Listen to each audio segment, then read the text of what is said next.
All right, guys, let's try to continue. The last speaker of today's morning is Daniil Rudenko from the University of Chicago. And Daniil is going to tell us about volumes of hyperbolic polytopes, cluster polylogarithms, and the Goncharov depth integral. Take it away. Thank you very much. Okay, so let me start with the following maybe personal remark. So there are a lot of things I'm very grateful to Sasha for, and there is one I want to mention in particular. So as some other mathematicians, I started to get interested in mathematics very early on at middle school, high school. And of course, I got my own attachments. So there were things which I liked in particular, like cross ratios, like elementary geometry, projective geometry, polytopes, Caesar congruence of polytopes, triangulations, and so on. And of course, in many cases, it happens then that you start to like these things, and then you switch to some other kinds of math, which is far away, much more abstract, and so on. And you have to kind of go past your childhood attachments. But because of the incredible mathematical narrative Sasha created, all these conjectures relating Caesar congruence, projective geometry, mixed motives, cluster varieties, and so on, I actually got a chance to work all the time on very deep mathematical, with very deep mathematical objects, but simultaneously to see things I liked from childhood all the time. So this is very important to me, and I'm very grateful for that. Okay, so in today's talk, I will start with discussing a very old question about volumes of polytopes, actually, in hyperbolic geometry. In the second half, I will show some maybe strange connection with depth conjecture. And at the end, there will be another connection with cluster structures and cluster polylogarithms, which is the most recent kind of part of the story and explains some things. So let's start. 1 second. Okay. Okay, so let's consider a hyperbolic polytope of arbitrary dimension. So the interesting case is to look at odd dimensions. And the question is, how can we compute its hyperbolic volume? And it's easy to see that this volume is given by some kind of integral, and actually it will be a period in the sense of Maxime's talk yesterday. So one can ask how to compute it as explicitly as possible, and also, as usual in mathematics, we like functions of many variables to be expressed through functions of smaller number of variables. So the question is, what are the simplest functions one can use to compute hyperbolic volume of a generic polytope? And already in dimension 1, if you use kind of Klein's model for hyperbolic length, you will see that the volume, or the length in this case, is given by basically a logarithm of cross ratio. So here you have a segment A1, A2 in hyperbolic 1 space with Q1, Q2 being ideal boundary. So in dimension 1, this extra new function you need is logarithm. But if you go to higher dimensions, some new functions will arise. So the function, let me just introduce right now classical polylogarism, though later we'll need somewhat more general multiple polylogarithms. So classical polylogarism of weight n is a multivalued analytic function which is defined in a unit disk by this convergent power series, but then it can be analytically extended beyond the unit disk. And it's multivalued, it has unipotent monodromy actually. And for n equal to 1, you will get a usual logarithm. For n equal to 2, you will get dilogarithm, which appeared already quite a few times in this conference. And for n equal bigger than 2, you will get higher classical polylogarithms. And so let me first say a few things about classical polylogarithms, and then I will come back to volumes. So the first appearance of polylogarism was actually in the correspondence between Leibniz and Bernoulli with regard to what was called Basel problem to compute the sum of 1 over m power n. And the question was actually to compute it because this infinite series is converging extremely slow. So even to compute the first couple of digits is very hard. And I learned this story from Sasha. Euler actually came up with a very interesting way to compute it. He found the first functional equation for dilogarithm, which is on the board. And then if you just plug in a equal to 1/2, you will see that dilogarithm of 1, which is sum of inverse squares, will be actually expressed through some very fast converging power series, so you can compute it. And from there, he guessed that it's pi squared over 6. And so the next more general functional equation for dilogarithm was invented by Abel, not completely clear why he was working on that. And this is the famous 5-term relation. So unfortunately, I wrote only part of it. I omitted this product of logarithms part. And one of the reasons is because this product of logarithm part is ambiguous because you can take different branches and it will change. So, I mean, there are reasons why it's good to ignore products of logarithms or polylogarithms of lower weight. And so I just write the main part. So we will come back to this equation later on. So then Kummer continued to study this classical polylogarithms equations. He found a beautiful one for Lie3 and somewhat more maybe degenerate for Lie4 and some other examples. And then in the work on Zagier conjecture for n equal to 3, which I will come later, Goncharov found this 22-term relation for Lie3. I'm not going to write it, but it's actually very, very pretty and highly symmetric. In general, questions for functional equations for classical polylogarithms are hard.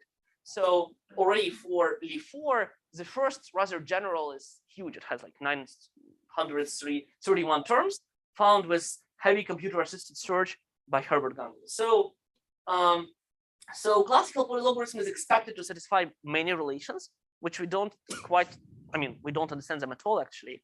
But at the end of the talk, I will maybe come to one approach to trying to understand them better. So this was a quick discussion of the history related to polylogarism and its equations. And now how it's related to volume computations, which I mentioned before. So actually it starts with Lobachevsky, who found a way to express a volume of a polytope and hyperbolic space via dilogarism. I mean, in this context, it's usually called Lobachevsky function, but it's very closely related thing. And interestingly, he did it before the model for hyperbolic space was invented, or before even the rigorous proof of consistency was fully finished, though he actually had more or less the proof of it. And he did it using some kind of elementary arguments where like concrete presentations or computations of volumes for concrete simplices. And I will come back to his formula and discuss it in detail later. And then more than 100 years later, Bloch and Guillemin started to work on that, and they found an expression for volumes in 5-dimensional hyperbolic space through trilogarithms, and they expected that the pattern will continue to happen, and that's not the case. So Joseph Bohm in 60s showed that this is not possible in general. And there is a very good material reason for that, which I will explain later.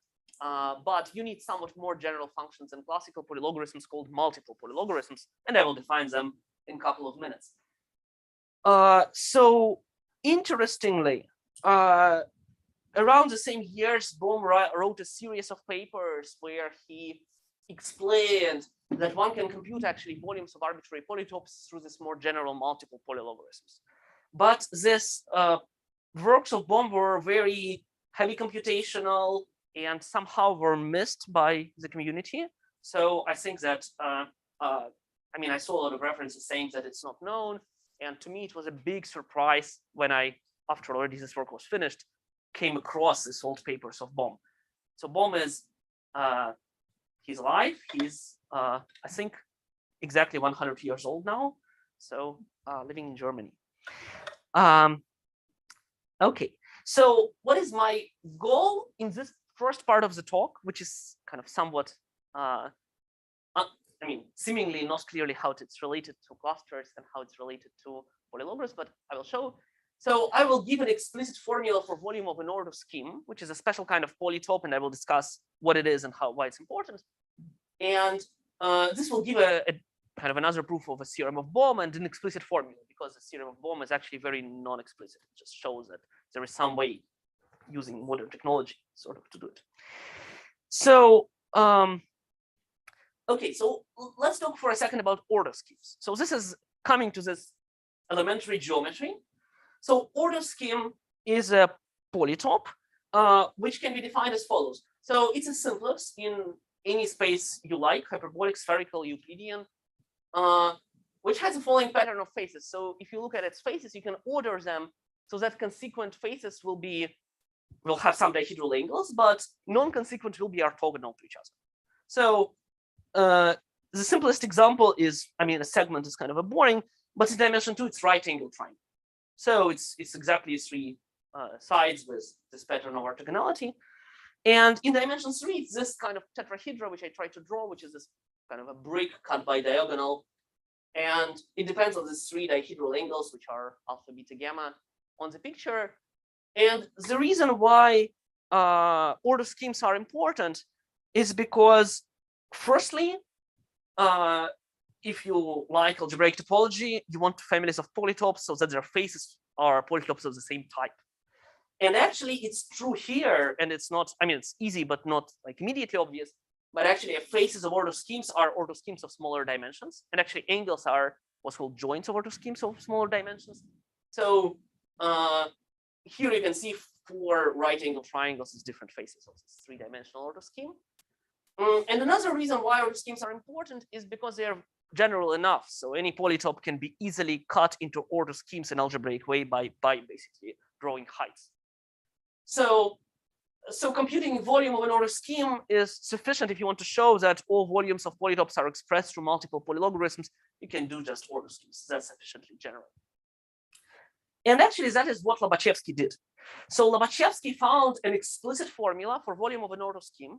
He was not able to do a general tetrahedra, and a general tetrahedra is much harder, and the formula was found only recently in 2000s by Cho and Kim, and it's a very separate story, very interesting one. But Lobachevsky found a formula for an order scheme, and this formula is already rather complicated. So let me just say what it is. So we have an order scheme with 3 dihedral angles, alpha, beta, gamma. Others are right angles. And then you need to introduce an extra additional angle gamma whose tangent, whose tangent is given by this little monstrous formula. And then here's the formula of Lobachevsky. So if you look at it, it's rather pretty. It has a sum of dilogarithms of exponents of angles, which is not surprising because exponents of angles will be algebra geometric things. They will be kind of cross ratios in the picture. So it's dilogarithms of certain kind of cross ratios. But the hard part is appearance of this delta everywhere, which doesn't have a clear geometric meaning. So Lobachevsky came up with this formula quite analytically, I'd say. So my goal will be to explain it and to generalize it to arbitrary language. And then we will kind of play from there. So this will be kind of then we will contemplate on what that means and what can it lead to.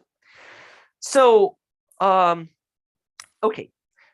So any questions at that moment? Okay. So now I'm going to talk about this formula for volume of arbitrary dimensional order scheme, which I call quadrangulation formula, which you will see why quadrangulations and quadrangules will appear there. It's a combinatorial input. So, but before that, first a few words about multiple polylogs, which I will need. So these are again multivalued functions, which are more general than classical polylogarithms and defined on the board, and maybe more familiar are their special values at ai equal to 1, which give multiple zeta values. So these functions, in some form, such functions appeared in already Euler's work a little bit, and then in various places actually. But it was Sasha who kind of very specifically studied them and understood their importance and understood their motivic meaning. So these are also periods in the sense of which was explained by Maxim Kontsevich in the first talk in this conference. And actually, one of the conjectures called universality conjecture of Sasha is that these periods, these polylogarithms as periods, are kind of forms this fundamental family of what's called mixed state periods. So this will be periods of coming from cohomology groups of algebraic varieties whose mixed Hodge structure and cohomology is mixed state. So consequent extensions by of pure Tate Hodge structures. And so conjecturally, every such period can be expressed from multiple polylogarithms. And actually, one can show relatively. I mean, it's not simple, but it's doable. And again, it was done by Sasha that if you take a hyperbolic polytope, its volume is a period of certain cohomology group, which will be of mixed state type. So, and that kind of is a fundamental reason why you would expect that volumes are expressed from multiple polylogarithms. So, yeah, two invariants we assigned to this number. Two important things we think of is a weight, which is related to motivic weight, and depth. And depth is much more mysterious parameter, which is just a number of variables here. It's elementary to define, but its meaning is not that simple to see. And later in the talk, I will discuss it. So it's depth conjecture is related to this depth. So here's just an example of what kind of polylogarithms you will see in weight 4. So you will see classical polylogarism as kind of the most degenerate version. And Li 1, 1, 1, 1 is the most general, and it's actually just iterated integral of on P1, most general one with this weight. And then you have everything in between. So we will use these functions to write down a formula for volume of an order scheme. Are they known to be functionally independent? They are not. They are not, and we will talk about it later. They are very far from functional independence. They are actually very dependent. Yes. Sorry. Yes, lead to 2 somehow left. Yeah, it should be there. Okay, so so now let me write down this formula for volume of an order scheme. Before that, first let's go to algebraic geometry domain. So I mean, order schemes are a little bit too geometric for us. So a projective order scheme, just a definition, is a configuration of a smooth quadric in projective space and a collection of hyperplanes which are orthogonal with respect to a quadric in the same pattern. And this is a picture in P2. And of course, this is just a usual hyperbolic order scheme in Klein's model. So I mean, these projective order schemes are just a slight generalization of hyperbolic order schemes when you look at the corresponding projective picture and just don't care about inequalities. So any hyperbolic order scheme gives rise to a projective one by taking projectivization of a hyperbolic space, just complexification and projectivization and faces, and the boundary, ideal boundary, will give you, it's a sphere, it will give you a quadrant. So the reason why order schemes are kind of interesting and important, and why they actually relate to cluster algebras, is the following theorem, which I found in the works of Coxeter. So this is algebra geometric formulation, and Coxeter has some explicit kind of formula, maybe more. So that's a kind of a following Coxeter theorem. And the paper of Coxeter where these results are discussed, it's exactly the paper before the paper about freezes, which is so well known in cluster community. And I think it's one which actually gave rise to these questions about freezes. So it's called on Napier generalization, on Schlafly generalization of Gauss pentagramma mirificum, and there is also the word Napier there. So it's this complicated name which I have not reproduced well. So here is the theorem. There is a bijection between generic projective order schemes. I'm not going to say what is generic, but it's very mild conditions in projective space, and configurations of n plus 2 points on P1. So just M0, n plus 2. And the relation is such that if you look at faces and angles of the order schemes, they will correspond to subconfigurations of the points. So just forgetful morphisms corresponds to looking at the faces. And here is an example. In dimension 1, there is no restriction. I mean, both spaces have dimension 1, so I can give any identification, and I just say cross ratio is equal to this strange hyperbolic tangent square of the length. Let's just take it for granted.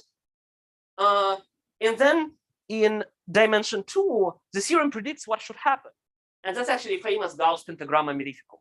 So if you take a spherical triangle with, I mean, I switched to spherical, there is no much difference, but it's just prettier for spherical.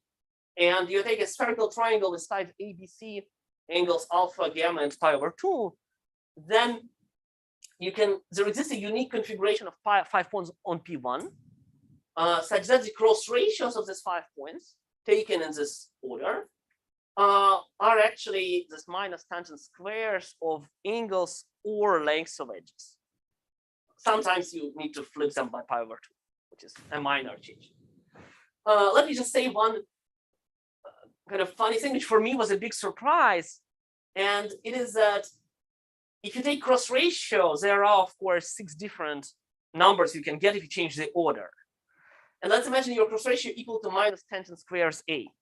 Then you can look at other cross ratios.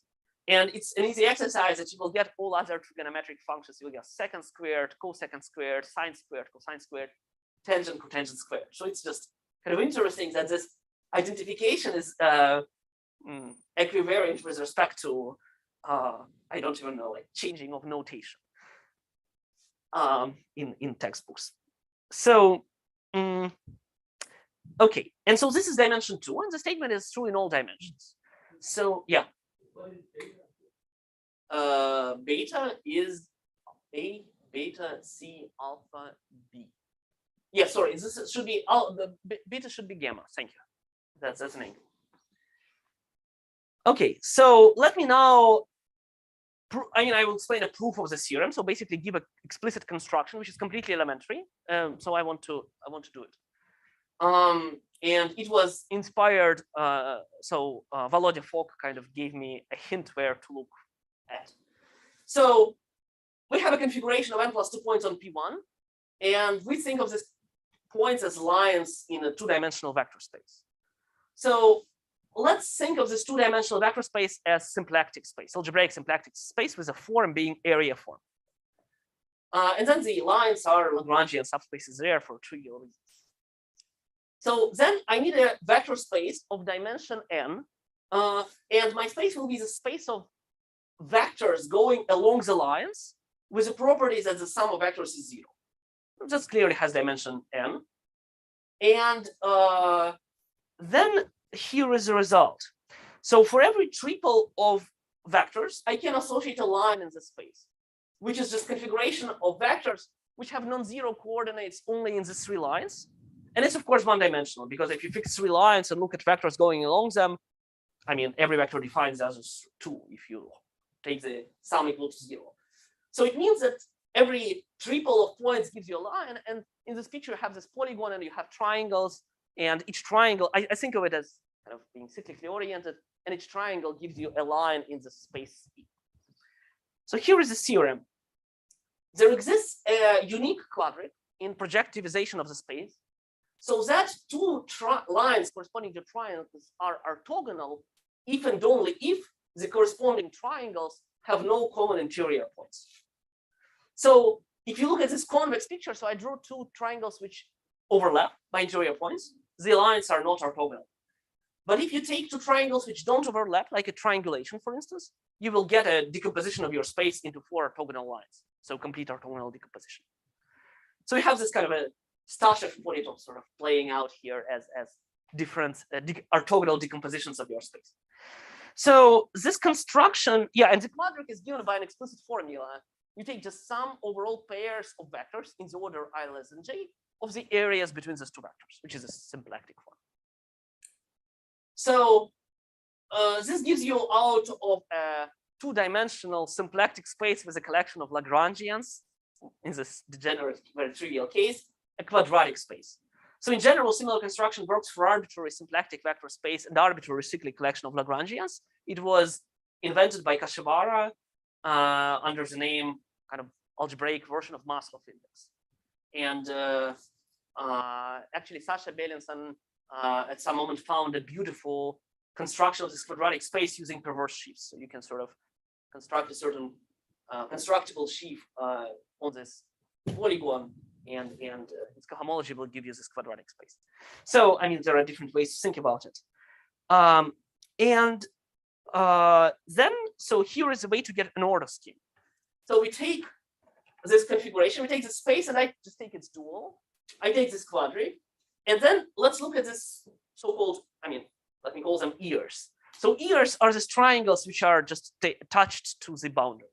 And then if you take an ear with vertex x1, x2, x3, x4 up to xn, then you can just see visually that any two consequent are intersecting, any two non-consequent are not intersecting. You get an order scheme. So that's just a way to construct it. And this fact that if you forget a point and then you get a phase, it's really easy to see. So I'm not going to explain it, but it's an exercise.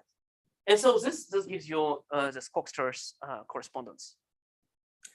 Let me just say that I'm not going to talk about it, but there is a way to see it from cluster algebra perspective. Roughly speaking, you need to take a n-type cluster algebra on the configuration space. And there is a kind of a super version of that. And in the super version, it will have usual version has symplectic structure, and this will have like super version of that. And on the vector bundle, it will give you a quadratic form. And so this is a vector bundle with quadratic form. So, I mean, that's not actually kind of completely finished, but I mean, that's interesting to discuss maybe. So one can see it cluster algebraically. And from this picture, the angle which Lobachevsky introduced actually has a simple explanation. So tangent squared of this angle is kind of a 6-term cross ratio if you go along the points. So it already hints that this picture is correct one to see Lobachevsky formula. So, okay, so now let me just give Lobachevsky formula, just write it down. Formula for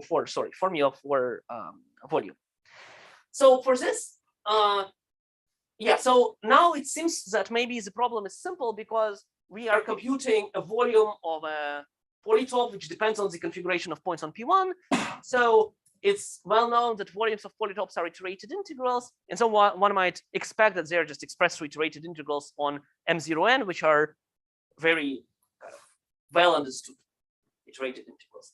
That's not the case. And the reason is that to actually talk about volume, you need to choose what's called orientation. And orientation of a quadric, I mean, so we will compute volumes for odd dimensional spaces with even dimensional quadrics. And the orientation there is a choice of a maximal linear family on the quadric, like maximal linear space. There are two families, and you need to choose left or right, basically. It's the same as choosing the generator of the cohomology of projective space minus the quadrics. It's the other way to say it. And so we need to make this choice. And in the picture with configuration space, it means to add square roots of cross ratios. And so you need to look at certain cover, which I think was considered a lot in physics-related literature, and sometimes it's kind of related to what's called spin cover. So let me just denote it by M0 to n plus 2s. Mathematically speaking, you just take this spherical braid group, which is pi1 of the space, and you look at a subgroup, which is the kernel of a map to homology with Z over 2Z coefficients. So it's called level 4 spherical braid group, I think. And this is the corresponding covering. So now, quadrangulations. So let's take our polygon, and I said it's even size polygon because we want to compute volume of an odd dimensional polytop. And then a quadrangulation is just a cut of a polygon into 4 gons, and that's a picture. And the number of quadrangulations is given by this formula with factorials, which is due to a student of Euler called Faust. And each such quadrangulation is so it's like generalization of Catalan formula, if you wish. And so for me, it will be important to assign to this quadrangulation a rooted tree, where the root will be, it's just a dual graph with the root being attached to the 0 to n plus 1 edge. And then now, so I need a formula, and the formula will involve summation of all quadrangulations. And to each quadrangulation, I assign a tree. Now to each tree, I need to assign a number. And the number is constructed as follows. So I define this polylogarithm M of a tree labeled by numbers A1 up to AN in the following way. So I'm not going to write down the whole formula, but let me kind of say in words. So the highest depth term will be just, you take a tree, you choose any ordering of the points consistent with a tree, so that it gives a partial order, it gives an ordering which is consistent with a partial ordering defined by a tree, and you sum over those.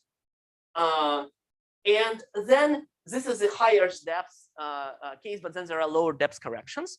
And the exact formula involves structure of Kohn-Kreimer-Hopf algebra of trees. I'm not going to write it, but basically you'll have their polylogarithms of lower depths, where you will plug in sometimes like products of certain variables. There is an explicit recipe. Just let me know. It's not saved. If you just take a tree, which is just a consequent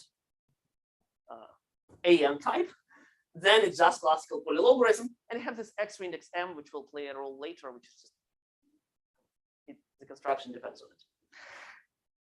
And then, so now the formula, you take a 2n plus 2 gon, you label it by these points, and you have the square roots of cross ratios attached to 4 gons. So now you take any tree, and you sum over all trees, and you take this sum of polylogarithms attached to a tree with m equal to 0. And basically, it means it will be certain sum of polylogarithms of square roots of cross ratios over 4 gons over all trees. And there is also a sum over Galois group, which is just a Galois group of the covering. And what it does every time you have choices of square roots, you need to sum up over all choices, flipping the sign every time you flip a sign of one of the square roots. So, and that's the answer. So how one would prove something like that? So let me just say very briefly. So that's an idea. I mean, this whole kind of setting for all that is set it up in Sasha's work about volumes of hyperbolic manifolds and mixed state motives. So the idea is that you can look at left and right hand side, and they're both periods of mixed state type. And so Maxim in his talk introduced this motivic torsor structure, conjectural, which, I mean, here would be actually rigorous if you work with framed mixed Hodge structures. And also, if you slightly change the setting and actually just quotient by 2 pi I, you will have not a coaction, but just a coalgebra structure on both sides. And if you apply it to a volume of polytop, what you will get is basically, in the Caesar congruent series, known as Den invariant. So Den invariant is kind of, if you take the corresponding mixed Hodge structure corresponding to a polytop and take the coproduct of the corresponding period, then you will get a formula through volumes of polytopes corresponding to faces and angles, which will be exactly the Den invariant. So it's kind of motivic meaning of Den invariant. And then on the right hand side, there is a way to compute this motivic coproduct of multiple polylogarithms, also computed by Sasha. And so you basically have a way to prove such formulas by induction by computing on the left and right hand side this coproduct. And if you compare what happens on the left and on the right, then from Coxeter's picture, you can see that on the left, you have a very simple answer because then invariant order scheme is very simple. And on the right-hand side, you have a very complicated answer, much, much more terms. And essentially what happens here is that one can show that this complicated terms cancel out, of course. And you can show that basically for some formal reasons, if a simple part of the formula works out, the complicated part has to cancel out. So, I mean, I'm not going to get into details, but there is kind of a structure like that there. And here is an example. So if you take just an order scheme in dimension 3, you will get this formula with polylogarithms of depth 2, which can be expressed, sorry, of depth 2 and weight 2. And there is a way to express them through dilogarithms very simply. I will talk about it in a minute. And this will give you, if you apply a couple of 5-term relations, the formula of Lobachevsky. And this is just a structure of the formula in dimension 3, but I mean, it's roughly the same in all dimensions. Questions? Okay. Sorry? You say that you change the signs of the square roots, so you even part of Lee1,1, in a sense, you can, I mean, one way to say it is that if you look at one term where you sum over all signs of square roots with science, it's the same thing as to take multiple polylogarithms where you take only odd powers. I mean, that's basically the functions you need to use. So it's kind of a sort of version where you sum up over powers where you omit all even powers and take only odd. That's a way to see it. So now, so this is the formula for volume. And now let me discuss depth conjecture and how they are related, because the surprising part of the story was that this formula for volume kind of gave a way to prove a part of the depth conjecture of Goncharov, which was, I mean, it was not expected to me that the things might be related at all. So let's talk about depths for a second. So there was a question whether polylogarithms of different depths are dependent. The answer is yes, they are. Here is a way how, for instance, you can express depth 2 through depth 1 polylogarithms in weight 2. And here is a, in weight 3, there are similar formulas which express everything through list 3, which are harder to write, but doable. In weight 4, you can express everything through list 4 and list 3 1. And I think these results were, I mean, part of which was known in various places by various people. So that is doable. And then, so I think maybe, yes, and the conjecture, which is this depth conjecture of Goncharov, is that a sum of multiple polylogarithms has depth d, if and only if something what's called deiterated truncated coproduct vanishes. So I'm not going to say what it exactly means. I can say roughly. So I discuss this coproduct, which you can think, if you have not encountered this Mativik story, as kind of analog of Den invariant for polytopes. And truncated means you omit parts where you have weight components 1 and -1 and -1, 1. So you look at everything except those. And iterated means you kind of iterate that. And then you have a filtration on this coalgebra of multiple polylogarithms. And this is yes, and the conjecture is that this filtration is actually has another description. It has one description is that it's related to this iterated truncated coproducts vanishing, and the other description is that it's actually just filtration by depths. And it's not hard to show that depths d polylogarithm will satisfy this property. So this inclusion is easy to see. It's combinatorial exercise. But the other direction is extremely tough because it predicts you certain formulas, like if you have a certain polylogarithms with the property that some coproduct of some components of coproducts vanish, you can express it through polylogarithms of lower depths, which are functions of smaller number of variables, which is always exciting to be able to do. And there is no way to see where these functions would come from. So this is why this conjecture is very hard, and it's completely open in general. So if known with some extra, yeah. Could it say something about the interdependence of say Lee4 and Lee3,1? It's easy to show they're linearly independent. I mean, no, anyway, functionally. Yeah, Lee4 and Lee3,1 you can show are linear functionally independent. You don't need this conjecture. No, you don't need this. It's one can do it.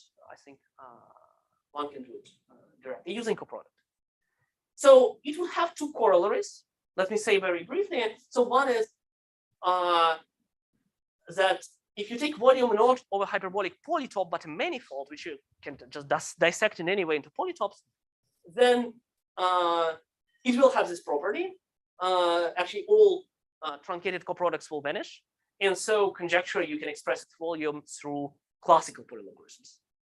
So, and actually, maybe more famous and appeared early on, the conjecture of Zagia says that you can express the special value of zeta function of any number field at integer point n via classical polylogarithms. It's actually much more precise than that, but I'm not going to do it. And it's known for weight 3, and that's the fundamental work on Goncharov, and in weight 4. It's also known for higher n, it's open.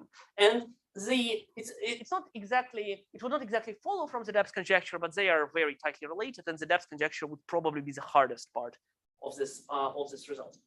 And the first statement about volumes is actually very close.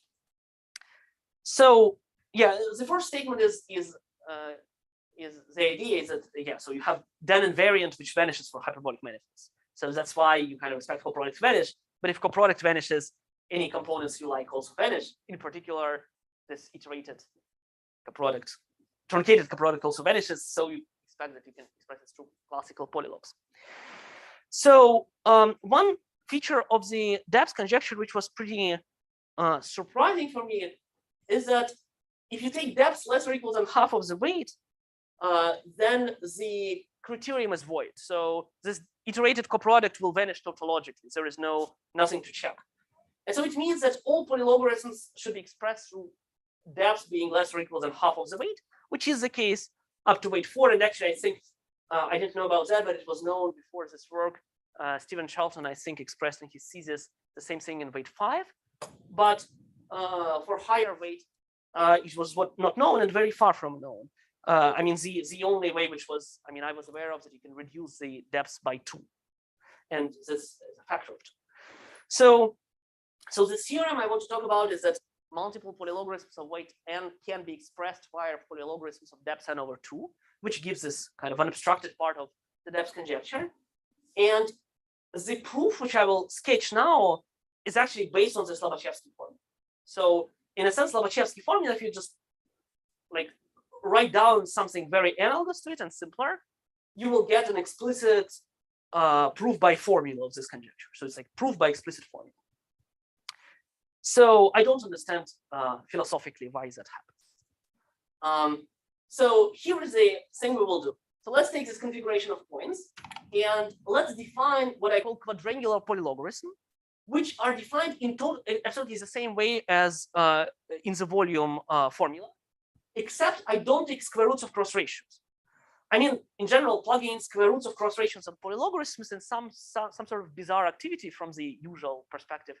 I mean, we like dilogarithm of cross ratio in cluster algebras. And so it's natural to see what you get if you just don't take cross ratios. And the answer is you get not a 0, but a function. And also I use this M of t where I use this extra M parameter, which kind of shifts the weight. And then I get some function.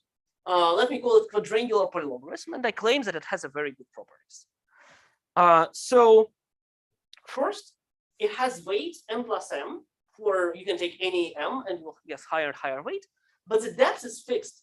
So the depth from the formula, it's clear that the depth is just the number of quadrangles in the 2n plus 2 gon, which is n. So for any n, you have infinitely many functions. And if you just take 4 gon, you will have classical polylogarithms of cross ratios, nothing new. But if you take already 6 gon, you will start getting interesting functions. And they are pretty explicit. So let me say just one word, what is maybe the structure inside. So if you take multiple polylogarithms, they're, as I said, multivalued, and they have this loci where they have non-trivial monodromy around certain divisors. And the divisors are basically where product of certain arguments is equal to 1. And if you take this 3, if you take the product equal to 1 for each, it will be a divisor where this 6 cross ratio of 6 points on P1 equals to 1, which is actually 6 points in projective evolution. It's nice, but it's inside the moduli space. It's like inside the interior. And the combinations appearing in this quadrangulation formula are such that this multivaluedness is killed over the loci which are inside the modular space. And it's basically characterizes them. So, I mean, there are like 3 terms giving something, some monodromy there, and they cancel each other out. So, so now let me just say the main property of them. So for this, one needs to look at the Hopf algebra with iterated integrals on M0n, which is constructed as follows. You just take d-log forms of cross ratios, which are 1 forms on M0n. And then, so these iterated integrals are certain elements in the tensor algebra on H1. And there is a condition that they are, if you look at the corresponding iterated integral, they don't depend on the pass up to homotopy. If you change the pass, just change the move the pass a little bit, it won't change. And there is a condition that the corresponding expression is closed. And this is kind of this Chen differential, the Ram differential, should vanish. So there is this Hopf algebra of these iterated integrals. And actually, this quadrangular polylogarithms give elements there. And that's another way to say that they don't have this monodromy on some interior parts. So you can express them through usual iterated integrals. That's what I'm saying. And moreover, you can show, so this is actually the hard part, because you need to get into this structure of this formula to see why this all happens. But then it's different argument, but easier one is that actually the space of iterated integrals is spanned by quadrangular polylogarithms where you take exactly depth n and weight 2n, or depth n and weight 2n plus 1. So these 2 functions span it, and it's easier to show because on the space you have this, action of symmetry group, you have various classical ways to see what it looks like using causality, and so proving something like that, if it's true, it's not that hard. So, and that proves the conjecture, because now we see that all iterated integrals are expressible through quadrangular polylogarithms. And in particular, you can take just multiple polylog expressed through iterated integral and expressed through quadrangular polylogarithms, which are also expressed through through multiple polylogarithms, but already having depth less or equal than half of the weight. So this gives the proof of the conjecture, though the actual formulas will be pretty terrifying even in weight 6. So, but simple to. Sorry? What does unobstructed so if you take depth being less or equal, so so the conjecture also tells you when a linear combination of multiple polylogarithms has lower depth than half of the weight. And there are obstructions. You need to say that certain components of coproduct vanish. And this is not covered. So this is open in general. Okay, so now let me come to the last part related to clusters. Because after this quadrangular polylogarithms kind of appeared in this weird way from the Lobachevsky formula, of course, one wants to have some kind of a abstract explanation what they are, because they seem like a natural objects to appear. And so for a long time, there was an idea that cluster algebras are related to polylogarithms. And I think this idea was from the very first time Sasha saw cluster algebras. And the reason is very simple. I mean, there is a reason which is very simple. If you try to find equations for classical polylogarithms, like sum of Lien of something f equals to 0, you're kind of looking for a set of functions which have a property that a function factorizes and one minus your cluster root, one plus your function factorizes. So you want this kind of functions with this weird factorization properties, and cluster algebras give you tons of those. And so also the functions appearing in the Goncharov's equation for 3 logarithm actually involve the cluster coordinates on Grassmannian 3,6. This kind of interesting cluster coordinate, which is not a cross ratio. And so all that kind of hints that there should be a relation. And my goal now is to define cluster polylogarithms, just give a definition, and then show that QDN are actually important examples of those. And I should say that this definition is somewhat in the air. So there is something in physics world which was called cluster adjacency, and it was noticed that a lot of scattering amplitudes have this property of cluster adjacency. So the main idea is just to make it a definition, basically. And like maybe there are some other subtleties which I will say exactly how work, but I'm not claiming that this definition is kind of complete. The idea is in the air, that's for sure. But what is new is maybe that it has actually as nice properties as one can hope for. So just certainly good properties. So let's consider for simplicity cluster algebra of geometric type. And then I want to define a Lie algebra of cluster polylogarithms attached to it. The definition is elementary. So first we do weight one, and this is a abelian subgroup of a abelian like rational vector space on the multiplicative group generated by cluster A coordinate. Sorry, it was Q of A cross, not Q of A cross. So just multiplicative group where you have as elements like products of A coordinates, nothing else.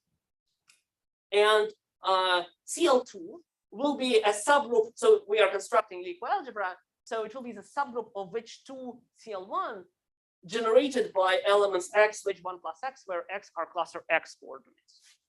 And I mean, a typical example is you take Plücke coordinates as basis of CL1, and you take dilogarithms of cross ratios in CL2. And if you take their coproduct, you get this X, which 1 plus X elements. So, so that's a very standard classical question. And what we do next is that we define weight n cluster polylogarithms. It's just this elements is this tensor product of CL1 as we did in M0n before. And we put two conditions.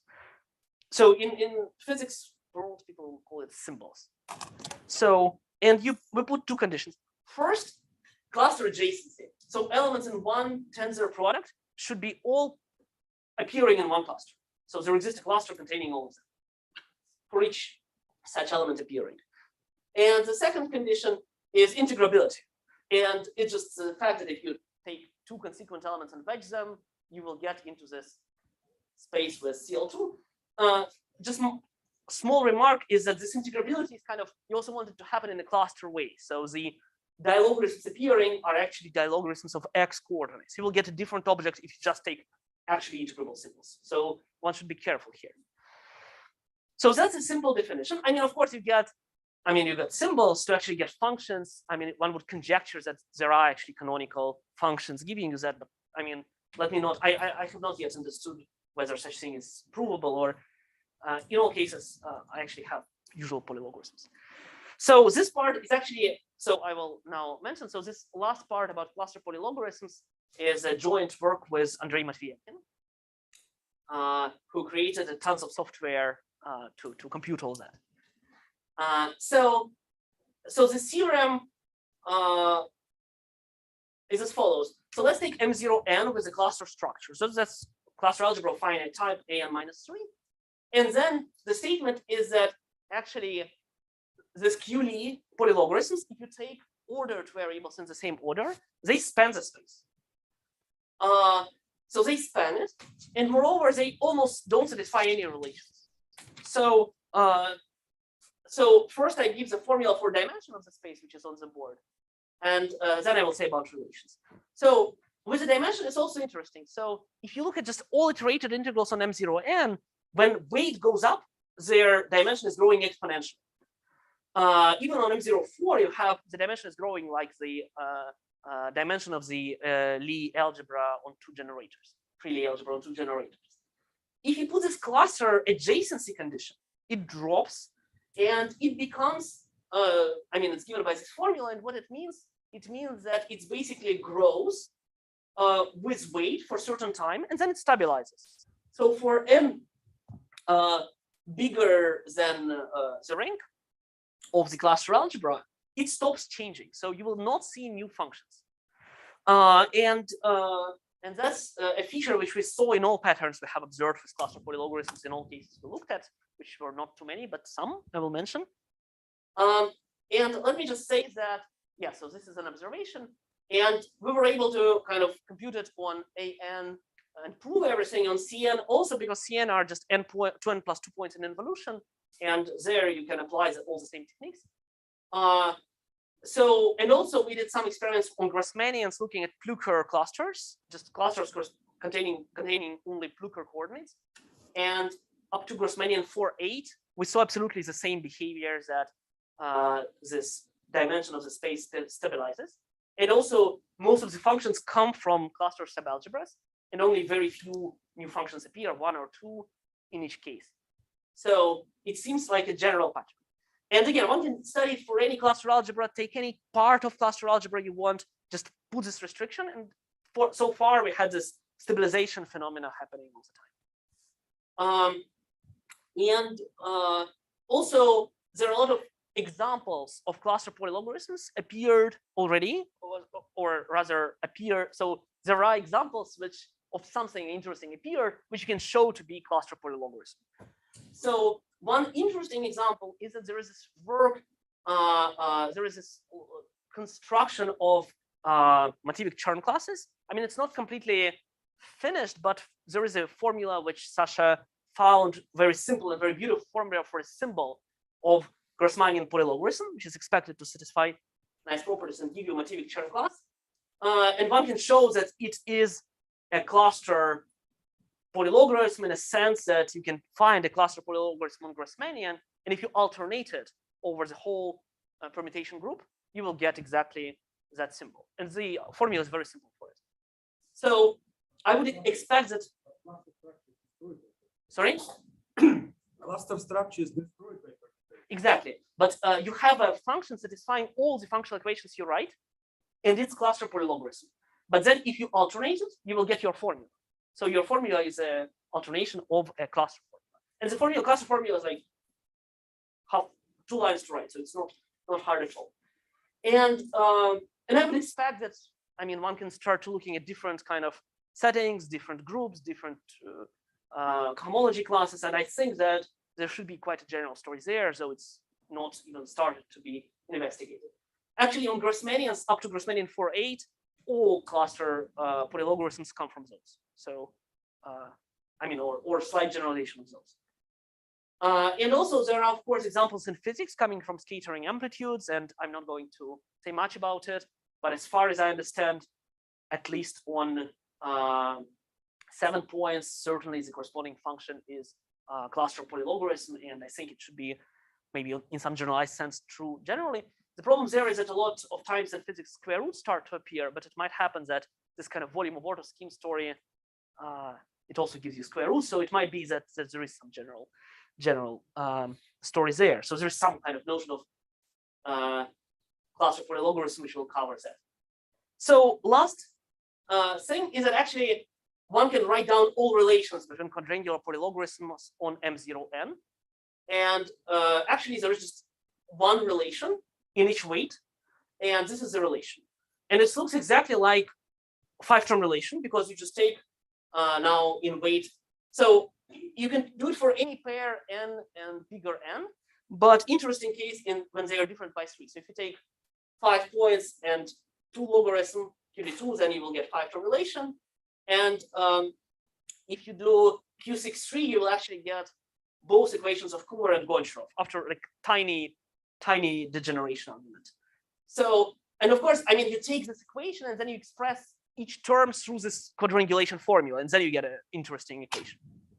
And so in dimension, in weight 4, you get an equation which appeared in our work with Goncharov, and which gives this equation of Gangle pretty immediately, not immediately, but pretty directly. And it gives a proof of this depth conjecture for weight 4, this abstracted case, not unabstracted. And in weight 6, actually, we use this equation to prove certain parts of depth conjecture. It's work in progress still, so it's not completely finished, unfortunately, but it's getting there. And I mean, one can, of course, blindly conjecture that maybe this is exactly the functional equation for multiple polylogarithms, and all equations follow from it. Of course, it's not so easy to check anything like that, but it gives a kind of interesting family of equations. And so, I mean, philosophically, that kind of gives us description of Mativik-Lie coalgebra using generators and relations of cluster origin. At least it gives a kind of a part of it. So it's only the beginning of the picture probably, but let me finish here and happy birthday.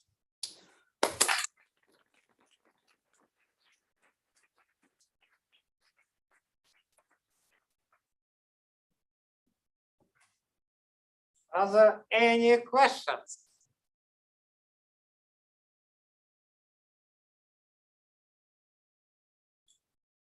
Yes. So logarithm, dilogarithm, and polylogarithm have very interesting monodromies. So they have very beautiful relations. And can it be explained using some of your constructions? I think actually monodromy is if you just take one function like multiple polylogarithms and it's one monodromy, I think it's actually explained by Sasha very well, and I don't think this adds anything, to be honest. But maybe I just don't know, but yeah, I think it's Construction of the corresponding variation.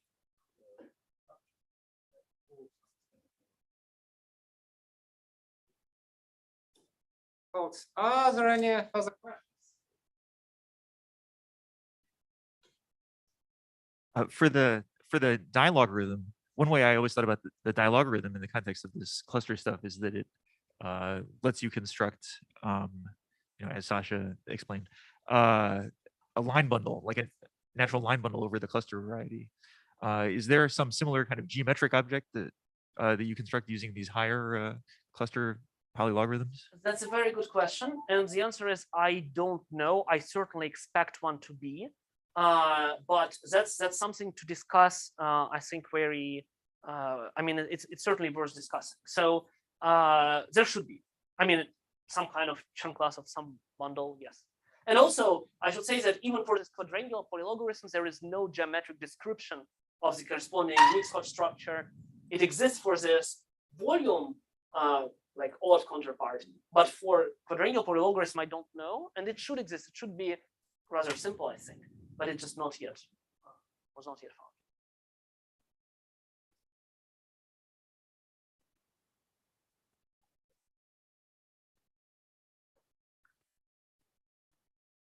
So for the 5-term relation, there is also a Q analog for that. So I was wondering if there is also an Q analog for those other terms relations. Again, I mean, it's something which is, it's something which is in the air, and the question is in the air. So, I mean, I think that one should expect something like that, some quantization of this picture, but no, I don't know, and I would love to know.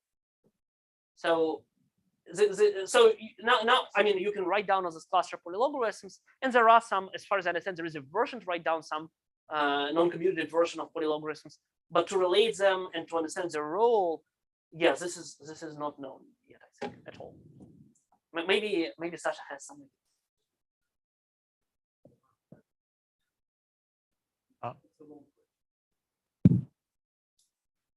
I was just wondering about Q85. It didn't make your list. Q85. Q85. I mean, Q85 gives you an equation for polylogarithm in H5, which I think. So, I mean, Stephen Charlton, Herbert Gangel, and Daniil Rudenko are working kind of on the related things and trying to derive something from it towards the. You would expect to get the conjecture, like depth conjecture in H5 from there, but I mean, there are technical obstacles, and so far it's not done, and hopefully it will be done. But I mean, one can also try to use other equations coming from other cluster algebras, say in type C, which actually we used in our work on Zaghi conjecture. So I hope that maybe this is the part which is missing now. Yeah, but I mean, no, it's as important. It's just not in the list.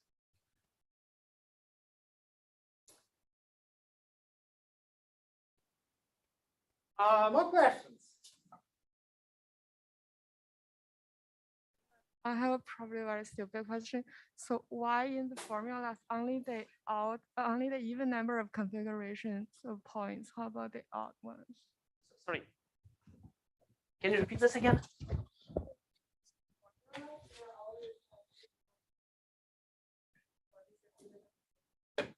Sorry, I'm using only even.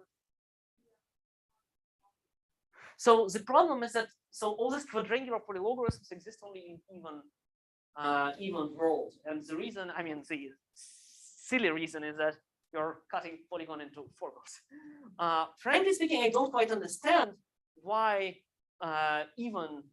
like basically interchangeably cluster algebras in different ranks give you either equation or function, equation and function. I don't know why. Maybe there is some fundamental reason for that, maybe not. I think it stops working like that for other cluster algebras. So yeah, I mean, so far I don't quite understand, but it seems to happen. I had this conjecture that appearance of new functions is related to appearance of Casimirs in the class on the cluster algebras, like being appearance of functions which have this +1 bracket with everything equal to 0, and there is a good reason for that. But then it seems to have some counterexample in Grossmanian. I mean, big Grossmanian, like 8, 9 or something, and now I don't quite know. So that's something to understand.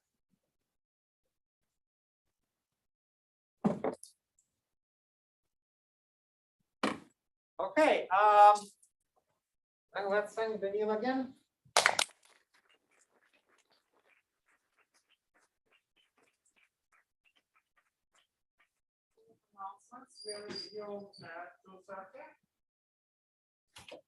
Please use the Hill House exit not to get caught by the invaders. And if you haven't registered or if you haven't